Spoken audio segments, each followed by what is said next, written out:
The video I'm sharing with you today holds a very special place in my heart because it's a reminder that my student life has finally come to an end. I hope you will find this video interesting and enjoy these special moments with me. So without any further delay, let's enjoy the video. সম্ভবত আমরা ক্লাসে এই last time আমরা বসছি, তাও আবার রাতে। এটা কি বিলিভ করা যায়? যে ক্লাসে আমরা দিনে বসতাম, পড়ালেখা করতাম বা আমরা চারদিন পড়া দিতাম, আজকে আমরা এখানে আসছি রাতে। কালকে আমাদের হচ্ছে অনুষ্ঠান, এই অনুষ্ঠানে আমরা সবাই আসা, এই সেটিংয়ে বসা অ্যাকচুয়ালি আর হবে না।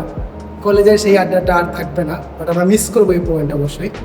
অর্গানাইজিং টিমে শুভ, জাফর, তাহসিন এবং আমি সহ আমরা ছিলাম প্রায় 20 জন। প্রোগ্রামটা সুন্দর করার উদ্দেশ্যে আমরা আগের দিন বিকাল থেকেই কাজ শুরু করি। আমাদের কাজের মধ্যে বড় একটা হেডেক ছিল রান্না একটা পারফেক্ট প্লেস খুঁজে বের করা, বিকজ রাতে বৃষ্টি হওয়ার চান্সেস ছিল high. After all the mumbo jumbo আমরা প্লেসটা খুঁজে পাই এবং একটু স্বস্তির নিঃশ্বাস ছাড়ি এবং বসে নিজেদের মধ্যে করে একটু টাইম স্পেন্ড করি, বিকজ আমরা জানি যে আজকে রাতের পর we will have different destinations.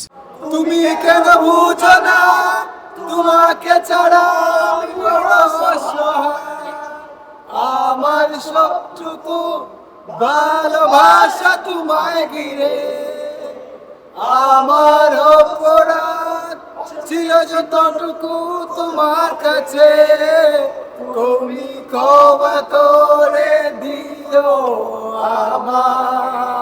Department ছেড়ে যাওয়ার বেদনা সবার মনেই ছিল, তাই আমরা চাচ্ছিলাম আমাদের পক্ষ থেকে প্রাণপ্রিয় ডিপার্টমেন্টে এমন কিছু রেখে যাব যা সুন্দর একটি স্মৃতি হয়ে থেকে যাবে। তাই সবার মতামতে স্মৃতি রেখে যাওয়ার উদ্দেশ্যে আমরা ডিপার্টমেন্টে একটা প্রজেক্টর গিফট করি। আমাদের সেই ডিপার্টমেন্টের হচ্ছে প্রজেক্টর চলে আসছে এবং আমরা এটা ওপেনিং করে ফেলছি। অনেক জোস ছিল, খারাপ না। রিমোট দিয়ে প্রজেক্টর এখানে উৎপাদন হচ্ছে। Best best best. দিনের ক্যাম্পাসে শত মেমোরি থাকলেও রাতের ক্যাম্পাস যে এত সুন্দর হয় সেটা আমার আগে কখনো ধারণা ছিল না। বিদায়ের ঘন্টা যেন মনকে আরো নরম করে দিয়েছে। বারবার মুগ্ধ হয়ে দেখছিলাম।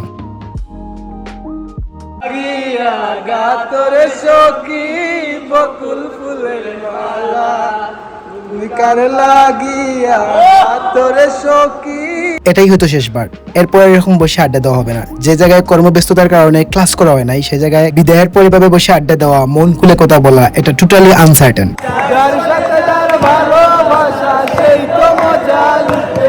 রাত প্রায় 2টা। আমাদের কাজের গতিতে আগাচ্ছিল। যদিও আমার ক্যাম্পাসে থাকার কথা ছিল, কিন্তু কিছু আর্জেন্সির কারণে আমার বাসায় ব্যাক করতে হয়।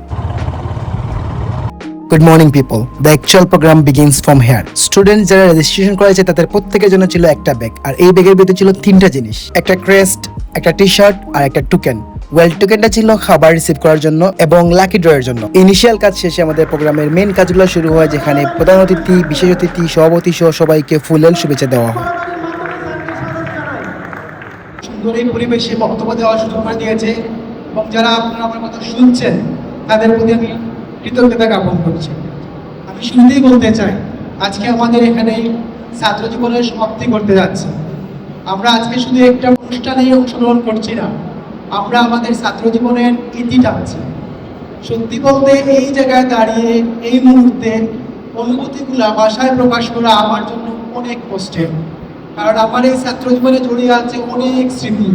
আমাদের প্রোগ্রাম ছিল শুক্রবার, তাই সময়ের সংকীর্ণতা অনেক ছিল। তাই আমরা নামাজ শেষ করে এসে দ্বিতীয় পর্যায়ে আমাদের প্রোগ্রাম শুরু করি, যেখানে আমরা খাবার দাবার শেষ করি। একটা প্রোগ্রাম সুন্দর করতে সবার সহযোগিতার প্রয়োজন পড়ে। আমাদের এখানে যারা আসছিলেন এবং সাথে যে মেহমানরা আসছিলেন সবাই ছিলেন হেল্পফুল, তাই সবার সহযোগিতায় আমরা সুন্দরভাবে খাবার দাবার প্রোগ্রামটা শেষ করতে সক্ষম হই। সারাদিনের দখল কাটিয়ে আমরা এখন হচ্ছে খাবারে বসলাম। সবার খাবার শেষ, বাজে হচ্ছে প্রায় 4টা, আমরা এখনই খাচ্ছি। বন্ধু কিছু বলবা? আবার ঠিক ছিল? খেতে খেতে রান নাকি? সবাই একদম পেরেশান, থেকে বলতে চাচ্ছে না। সবার খাওয়া দাওয়া শেষে আমরা অর্গানাইজাররা এসে খেতে বসি এবং আমরা খাওয়া দাওয়া শেষ করে প্রোগ্রামের শেষের দিকে আগাই।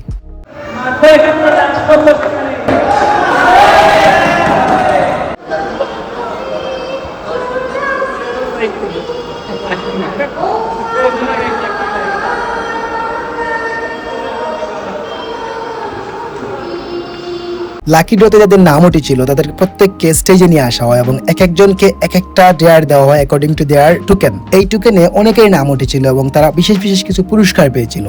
এর মধ্যে দিয়ে আমরা আগাচ্ছিলাম আমাদের প্রোগ্রামের শেষের দিকে এবং আমরা হারাচ্ছিলাম আমাদের জীবন থেকে ছাত্র জীবনকে।